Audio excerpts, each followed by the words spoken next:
अस्सलाम वालेकुम नाज़रीन, आप देख रहे हैं उर्दू पॉइंट। मैं हूं आपका मेज़बान फ़ारूक शहबाज वड़ाइच।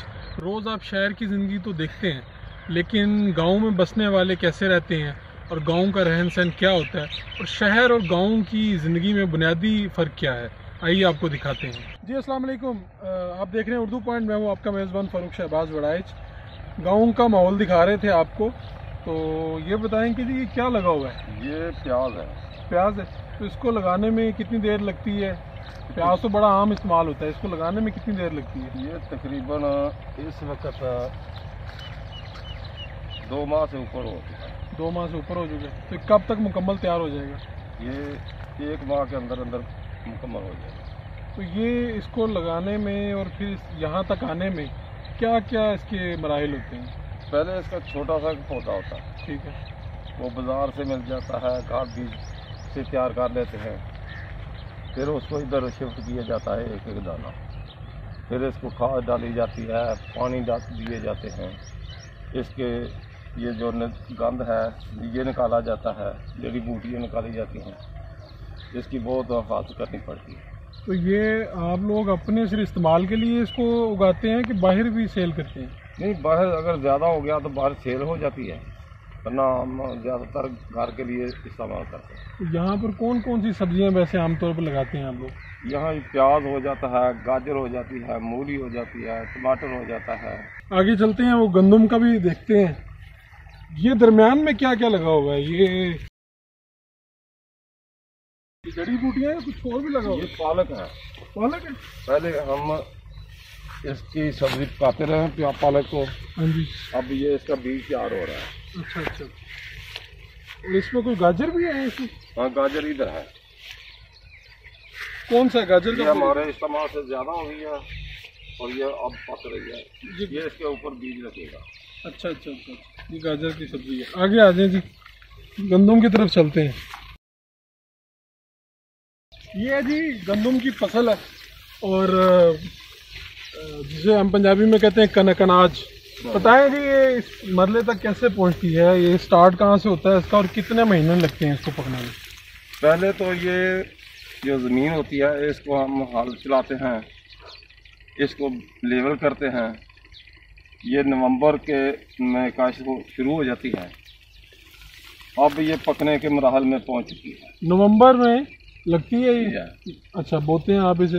और ये आज महीना है, ये मार्च खत्म हो गया, अप्रैल में ये इसकी कटाई शुरू हो जाएगी। कटाई शुरू हो जाएगी। ये पक गई है, अब गंदम काटने के लिए आप लोग तैयार हैं। आगे किस तरह पहुंचेगी लोगों तक ये? देखो जी, अब हम जब गंदम को निकालेंगे दाने जी, तो हमारे साथ बहुत ज़्यादा मसाइल पेश आते हैं। मसलन क्या क्या मसाइल है?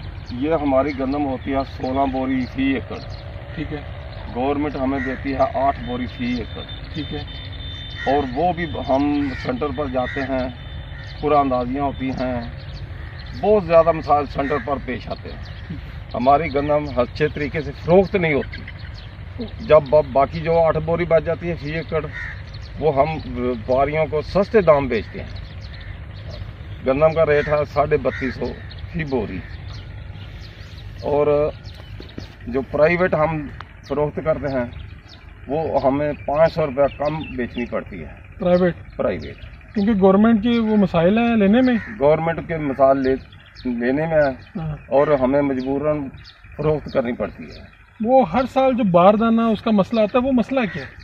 गवर्नमेंट हर सेंटर पर बारदाना थोड़ा इशू करती है। बारदाना है क्या, देखने वालों के लिए ये बताएं। बारदाना ये एक बोरी का नाम है? बोरी और कुछ थैले होते हैं। थैले, इसका नाम है बारदाना। तो वो किस लिए दिया जाता है? वो दिया जाता है गंदम डालकर सेंटर पर ले आए। अच्छा, वो गवर्नमेंट के कम देती है, कोटा होता है? निसब से भी कम देती है। अच्छा, तो फिर बाकी जिनको नहीं मिलता है या कम मिलता है वो क्या करते हैं? वो किस तरह लेके जाते हैं? वो प्राइवेट फरोख्त करते हैं, फिर उन्हें कम रेट मिलता है। उन्हें 500-600 करना क्या चाहिए गवर्नमेंट को? गवर्नमेंट अगर इसका हमें 15 बोरी फी एकड़ के हिसाब से बारदाना दे, ठीक है, तो हमें कोई परेशानी नहीं। वहाँ वो होता है, कोई कुरानदाजियाँ होती हैं, कोई सिफारशी आ जाते हैं, वो ले जाते हैं। गरीब आदमी उधर दलील हो जाता है। अच्छा, मतलब अगर वहाँ पे कुरानदाजी का अमल खत्म कर दिया जाए तो फिर ठीक है? खुली हो, 15 बोरी फी एकड़ जमींदार को मिल जाए जिम्मेदार खुश हो जाए। अच्छा, मुश्किलात क्या हैं अगर बात की जाए कि गंदम उगाने वाले किसानों के लिए मुश्किलात क्या हैं? हमारे लिए सबसे मुश्किल बात यह है कि हमारे खाद बहुत महंगी मिलती है। खाद महंगी है? कितने की है, क्या रेट है? अब DAP की 4000 से ऊपर की है। अच्छा। जबकि इसमें 1.5 बोरी डालने के लिए हमें 6000 एकड़ खर्चा होता है। उसके बाद यूरिया खादें वो बहुत महंगी हो चुकी हैं, वो अब 1800 में एक बोरी मिलती है। अच्छा। जब में हमने 3 बोरी डालनी होती है। 1800 की एक बोरी? फिर इसको बीजने से अब तक हमें नहर का पानी नहीं मिला। फिर क्या किया आपने? हमने ट्यूबवेल अपने इस्तेमाल किए। उसकी डीजल बहुत महंगा हो चुका है। हाँ। हमारी पहुंच से दूर हो चुका है अब डीजल भी पहुंच से दूर हो आइंदा गया। अगर यही हाल रहा तो लोग ये गंदम का फसल बहुत कम बोएंगे। अच्छा, और मुझे ये बताएं कि इस फसल के लिए सबसे बेहतर चीज़ क्या है कि ये बहुत अच्छी चीज़ है कि ये करेंगे तो ज़्यादा गंदम होगी, वो कोई चीज़ ऐसी?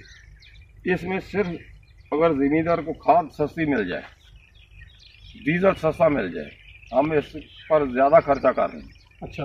तो ये पूरे मुल्क की पैदावार के लिए होती है। ठीक है। हमारे मुल्क में इतनी गंदम हो सकती है कि हम अपने खाने के अलावा बाहर फरोख्त कर सकते हैं। अगर किसानों को ये फैसिलिटी दी जाए, खाद सस्ती और डीजल सस्ता, दो बुनियादी चीज़ें। अच्छा, कौन सी हुकूमत ऐसी है जो किसानों के लिए बड़ी खुशगवार रही है अभी तक? आप तो कब से इसको काश्तकारी कर रहे हैं, कौन सी हुकूमत सबसे अच्छी है? हुकूमतें तो सब अच्छी के हो जाती हैं, लेकिन किसानों के लिए किसान दोस्त हुकूमत किसे कहा जा सकता है? किसान हुकूमत जनरल ज़िया के दौर में हमें बहुत ही हम आसान हुई है। जनरल ज़िया के दौर में? और सियासी जो भी आए उन्होंने अपनी सियासत चमकाई, जिम्मेदार के बारे कुछ नहीं सोचा। नाज़रीन, ये माहौल है और ये गंदम की फसल है जहाँ पे हम खड़े थे और आपने देखा कि किसानों को क्या मुश्किलात हैं। अपने मेज़बान फ़ारूक शहबाज बड़ाइच को इजाज़त दीजिए। अल्लाह निगहबान।